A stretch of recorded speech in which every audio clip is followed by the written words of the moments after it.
Man, I'm out here sweating like a slave. I gotta tell y'all what this dealership did to me. Let's get going down the road. Man, alright. We out here in Batavia, Ohio. Let me tell you what these people did to me, man. Let me tell you what these people did to me.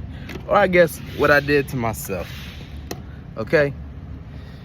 And this is all over. And I need y'all to tell me if these people got over on me. Or tell me, be like, bro, you're an idiot. You know, let me know. And this is all over this plate. Okay, so if any of you know, or if you want to get in transport, you know, or you will know that you got to have these transport plates, and they give them to you. When you start working, they give them to you, and they tell you, do not lose these plates. And if you do lose the plates, or if you forget it somewhere, it's like $100 or something like that, crazy. So, me being me, I went like my first 10, 15 lows, never forgot the plate. One day I was flustered, and y'all saw that I was out, and I want to say Pennsylvania, maybe it's called like Boyertown or something.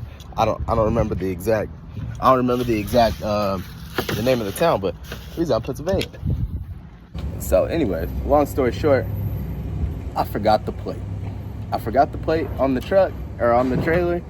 I drove off, and I did not realize that I forgot the plate until I was probably 7 hours into my drive. Now, being 7 hours into the drive, it's cheaper to just buy a new plate rather than go back and spend 14 hours going back to get the plate. So, what I did, I thought they seemed like good folks over there. A nice lady that checked me in. So I called them. I said, hey, I think I forgot a plate there, my transport plate, and it's kind of expensive if I wanted to get another one. So is there any way that I can have this plate mailed to me? So they said, yeah, that should be no problem. Give me your information, and then I'll give it to the woman that you checked in with, and we'll see if she can help you. Because I specifically asked for her because she was nice, right? So I said, can this woman help me? She was nice. She knows exactly what trailer is on. She know what I brought in. We had a good little conversation, whatever. She could probably help me. And I will send money for this interaction. And when I say I'm gonna send money, I'm realistically, like, I'm kind of being cheap. I'm thinking maybe like $25. Like, I'm gonna see $25, and that's gonna cover the little post fee. That's probably gonna be $2, $3, $5 max, and then $20 put in your pocket. I'll cash out somebody just to get this deal done. The post office was literally like a block away. I remember seeing the post office like a block away. I sent somebody $25, call it good. So they called me the next day, right? And they said, hey, Big Zay. I said, what's up? Talk to me. They said, we found your plate. I said, word? Bet. And they said, yeah, good thing. We can send it to you. I said, oh my goodness, thank goodness, because I was about to have to pay. And by this time, it's already like day 2 or day 3 without the plate. And I'm going to need that plate, you know, because I got a haul. It's already day 2, day 3 without the plate. And they said, yeah, we could send it to you $50. $50? What do you mean $50? And I think they knew. I think they knew how much that plate cost. I think they knew it was $100, and I think they knew they could get over on me, you know. And they said, it's gonna come straight from the dealership, so we're gonna send you a receipt. We're gonna send you a dealership receipt. I said, I don't care if you send me a receipt from the White House. $50 is crazy. To send me a plate that costs $3 to send? You gonna charge me $50? I was shook. But what are you gonna do? They just had me, you know? So I had to pay the $50. And they said, okay, well, if you pay the $50, we'll get your plate to you. We'll have your plate to you in a day and a half. It was a morning. They said, your plate will be to you in 2 days. I didn't see that plate for 5 days. So I paid $50 for some ground shipping. Man, somebody pocketed at least $45 off of me to send me a little 6-ounce piece of aluminum. Whatever, man. What you gonna do?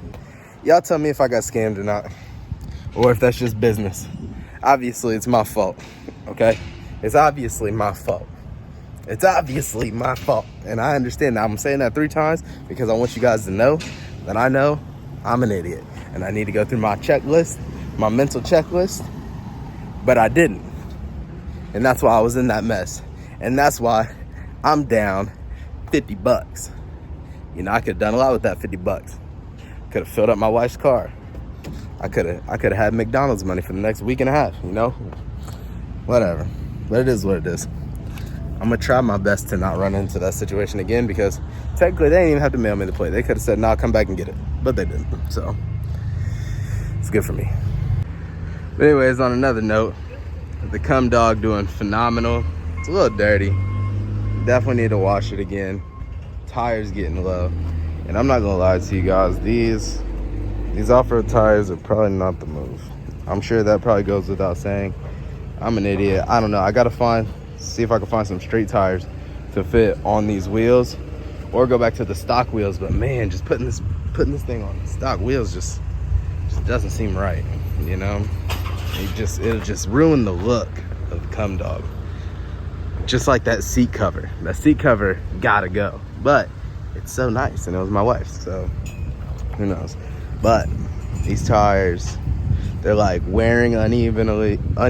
They're starting to like dry rot. And this one's fine. Whatever brand this is. What, Nitto?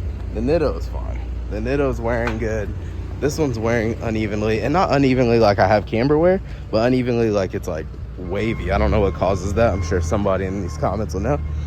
This one is kind of doing the same thing, like wearing from the back, and then the top is like elevated. I don't know. And it's kind of doing the same. Yeah, it's kind of doing the same thing, just on the front tires, like super wavy. So I don't know. And then the back on this side is pretty okay too. So I don't know. You know, typical maintenance in the RV transport industry. But yeah, this bad boy is still putting in these miles, trying to make $1. Loads have been a little light, but whatever. We've still been finding some. Day after day, we've been finding some loads.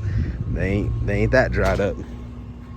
And also, don't forget where you at. Hit that subscribe button. And there's more to come, baby. More to come. Peace.